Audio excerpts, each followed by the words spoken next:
మిత్రులు, ఇక్కడ ఈ చర్చ జరుగుతున్నప్పుడు కేంద్రంలో ఉన్నటువంటి ప్రధానమంత్రి గాని హోంమంత్రి గాని పదే పదే హామీలు ఇస్తా ఉన్నారు. దక్షిణాది రాష్ట్రాలకి ఏ ఒక్క లోక్సభ స్థానం తగ్గే సమస్య లేదు, తగ్గనివ్వము.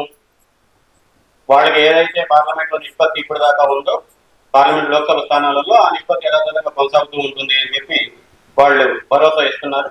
ఇప్పుడు పార్లమెంట్ స్థానాలు కొత్తగా డీలిమిటేషన్ జరిగితే 850 స్థానాలకి పెరిగే అవకాశం ఉంది లోక్సభ స్థానాలు.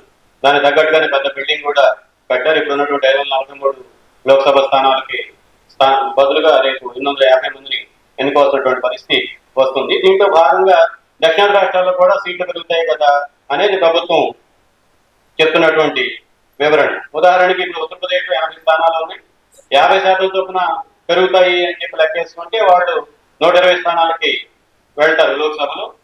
తమిళనాడులో 39 స్థానాలు ఉన్నాయి, వాళ్ళు 60 స్థానాలకి వెళ్తారు. వీళ్ళు పెరుగుతున్నారు, వాళ్ళు పెరుగుతున్నారు, కానీ తగ్గేది ఇక్కడ అనేది ప్రభుత్వం చెప్తున్నటువంటి